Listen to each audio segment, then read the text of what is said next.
Hello again, everyone. Edwin Learnard back once again. In this YouTube segment, I'm going to be talking about what I see as my biggest failure in life. And this is tied into a previous video that I had made, which is my biggest fear. And the reality is, I believe my biggest failure in life, it's not just about not having affluence or certain wealth in my life. I think my biggest failure was really not being able to land that significant other. And I think that really is something that hits home because what happens is I see this strongly as a reflection of myself. And I could remember one time when a friend of mine had confronted me about myself. And he had said, "Well, Eddie, you're the problem." And when you hear something like that, you don't want to accept it. It sounds derisive and derogatory, but at the same time, I think looking back in retrospect, he may have had a point. Sure, pride curtailed me for acknowledging that and or accepting that perhaps to be a fact. But sometimes through our own our evaluation of ourselves through introspection, we can maybe see our own flaws and our shortcomings and try to see why things aren't the way they are.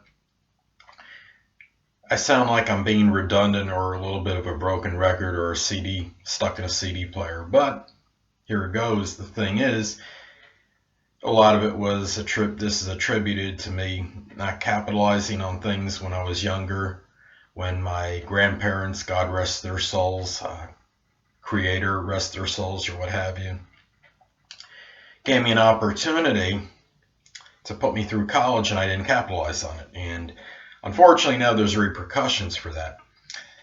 And I look at myself now. I'm currently renting a room out from somebody, and I'm 45 years old, and I have to kind of look at myself and say, well, there's something that is not right with this situation. And the reality is, who do I have to really blame? And I think I can blame myself very strongly. Sure, we could always, point the finger at society to a certain degree due to superficiality in certain things that do factor into this, certain things that don't necessarily are pertaining to a reason for us not maybe doing certain things or accomplishing certain things in life. It can be, though. I look and I'll see on when I watch things on TV and even on a commercial, and I'll see a family ride around in an SUV and looking very happy, very elated, and I'll say, Eddie, maybe this could have been you.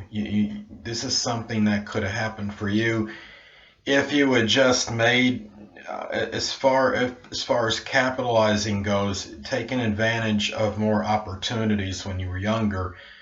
And I encourage younger people, especially out there that see this video, is to take advantage of opportunities. Don't kick a gift horse in the mouth. If you got a chance to go through to college or something, do it. I saw something on TV one day. I believe it was Dr. Drew, and it was something about that on average, a person that attends college makes around $51,000 a year, and the high school graduate just about 28 grand on average. And yes, I did say that in a previous video, I believe. Now, those are some things, into not having now. Somebody had wrote one time to me, said, "Careful what you wish for." Well, yes, just because if one lands a significant other doesn't guarantee that the person is going to be right for you and is going to necessarily be compatible.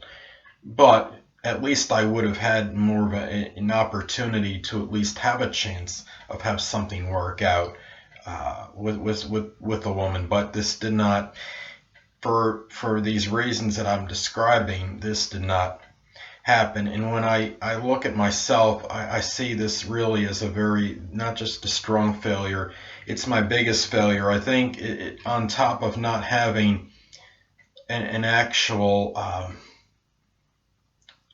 as far as having maybe prodigious amount of money, I even think that the non-significant other surpasses this. And I just feel when I look at this, I say to myself, well, Edwin, you had your chances. It's never too late for anything, don't get me wrong. But it's a lot easier for somebody 25 years old to find a woman as opposed to someone that's 45 years old. Let's just be honest about this. Some people will say age is just a number, and I understand that. But sometimes a 20-year disparity can be very significant, and a lot of people do not go for that, and I understand that. Because when you have a difference of age, you often can have different interests. A younger person may not take a relationship as seriously as an older person on average. I saw something on Facebook one time. A friend of mine had something on a post, and it said something, I don't remember the exact words, but it was something similar to don't underestimate a young mind.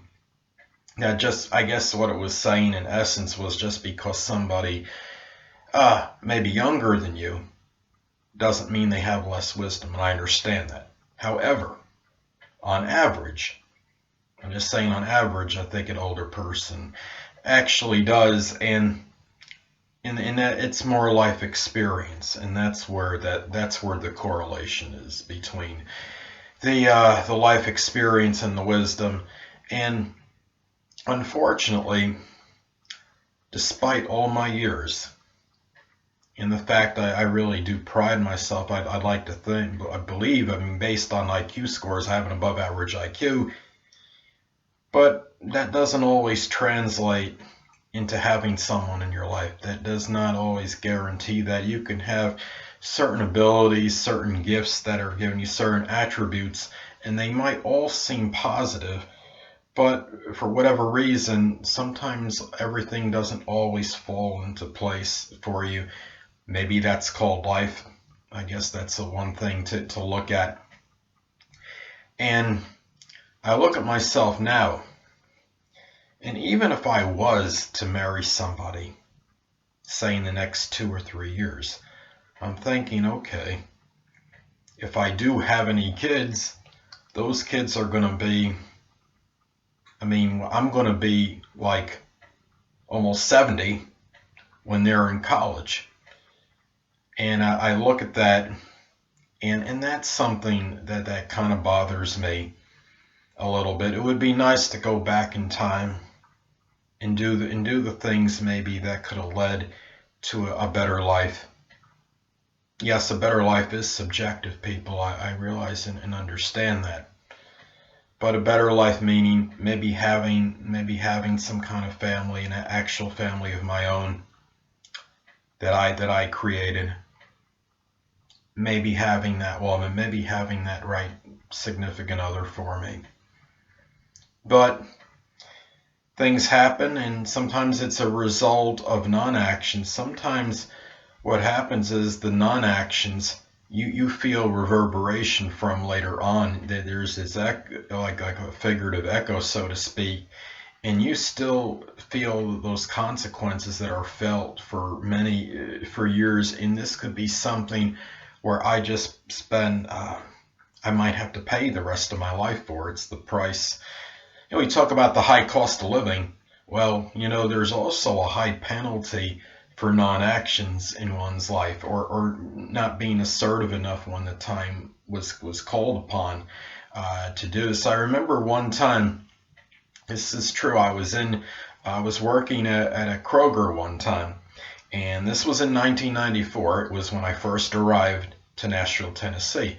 And this girl was 19 years old. And she had she said that she needed a date. And I was so dumbfounded. I was surprised because she was very pretty, very attractive, kind of petite. But I think I was dumbstruck by this and dumbfounded. It was hard for me to answer. And because I didn't answer immediately or I said I didn't hear her.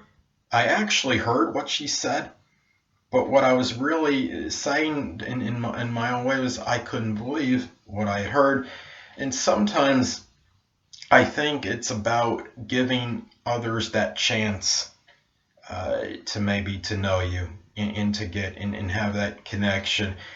But it was just it was very confounding at that time, and I was very surprised. I was caught off guard. And because I wasn't receptive to what she had asked right away, I lost out. And don't get me wrong, I don't think the odds are, in all probability, this would not have been somebody that I was going to have some great sustained or protracted relationship with, but it's something that I'll never know. It's something that I can look at and speculate on and say, well, maybe something could have happened. But the harsh reality is, in what bothers me, in that and a number of other periods where, I should say not periods, but instances when I could have maybe had somebody, but because maybe I was too timid and the lack of aggression, and these were opportunities that were squandered, unfortunately. And now I just have to kind of see myself and really understand why this happened, and have to find some way to just move forward and say, okay, make something happen sooner than later. Because obviously, as many of you out there may know, time does not stand still. And it's certainly not going to stand still for me. Life goes by very quickly, and sometimes through non-actions can be very loud and vociferous later in life, if you know what I'm saying. They could be heard loud and clear. As far as the consequences you pay can be very loud and clear, I think, and that's basically what I'm saying. And the effects can be ringing for a very long time, and you can't and there's nothing you can do to undo the past. The past is the past. Yes, I know I'm ruminating and I'm lamenting over it, and that is true. But what I'm saying at the same time, everything I've said is still, I believe, accurate. And you really have to do, you have to start, you don't have to necessarily start early in terms of finding someone, but it's better to. At the same time, you don't want to be impulsive or impetuous or make the wrong decision. I understand that. But it's better to start earlier so you can go through the process, and it might take 3 or 4 people until you find the right person. But if you start earlier, you have a better chance of maybe landing someone maybe by age 30, say, if that's something that interests you.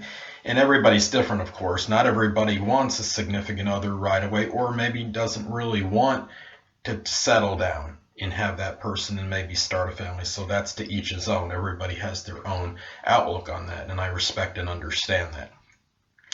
Well, anyway, people, this is Edwin Learnard, and until next time, people, stay well.